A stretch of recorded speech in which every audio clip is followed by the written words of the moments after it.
Continuation of Lesson 18, Volume 1, Reading Practice. Be a good listener. Recently, a study of the activities of a person in business revealed that a normal working day was spent as follows: 9% writing, 16% reading, 30% talking, and 45% listening, period. One important fact emerges from this study: listening occupies more working hours than anything else, period. Yet, research indicates that most of us listen with only about 25% efficiency. Paragraph. If you are to succeed in business, you must have good listening habits. Paragraph. There are two types of listening: active and passive, period. When we listen passively, we absorb only a portion of a person's words, period. We can get by with passive listening when we chat with friends or talk with a relative on the telephone, period. In these cases, it does not matter the next day if we do not remember anything that has been said. Paragraph.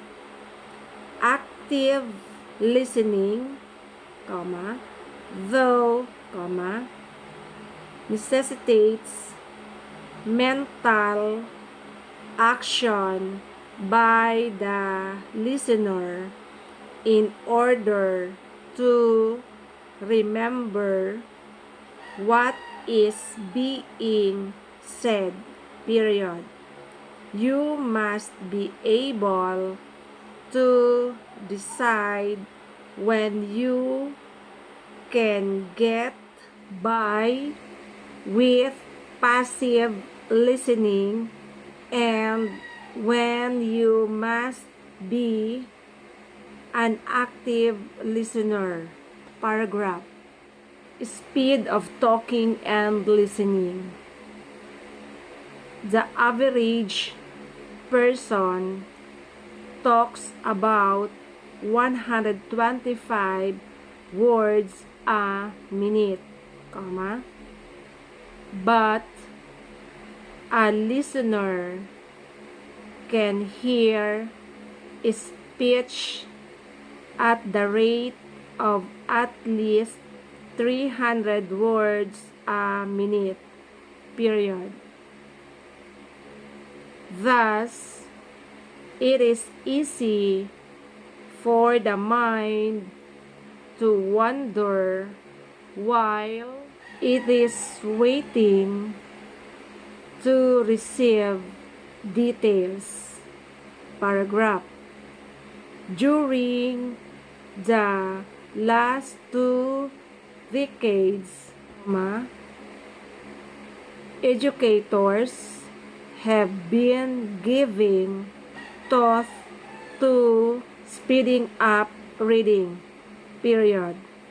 Because skill in listening is taught by many schools today, which should help learners listen more effectively, period.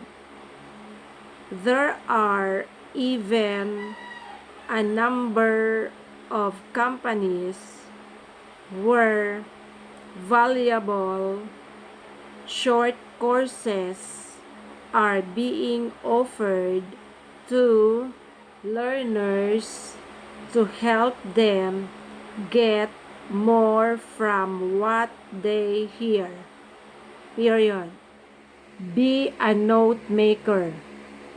During the years you are in school and later in your business life and personal activities, you will profit by making good notes, period. You will listen to your teachers in classes, period. You will read from books and magazines and all types of printed matter, period. You will hear speeches and debates on current topics, paragraph.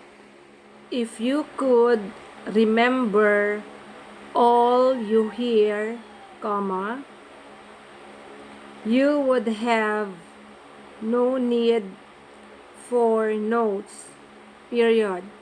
But important facts slip from your mind quickly, comma, and soon you cannot remember them, period.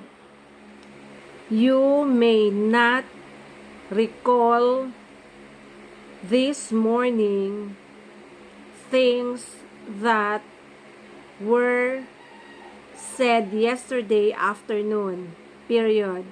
You cannot possibly remember most of what you read and hear if you do not make notes, paragraph. Making good notes should help you in 3 important ways, colon, paragraph number 1. You will learn more and learn it more quickly, paragraph number 2. You will remember more or what you hear and what you read, paragraph number 3. You will study and work more efficiently, paragraph. It is a well-known fact that you learn more and learn faster by doing. That is keeping your mind involved with what you are trying to absorb, period. When you make notes, comma, you can avoid learning, period. The act of making notes helps you remember more too, paragraph. Work hard to perfect your note-making skills, period. They will be of value to you for the rest of your life, period.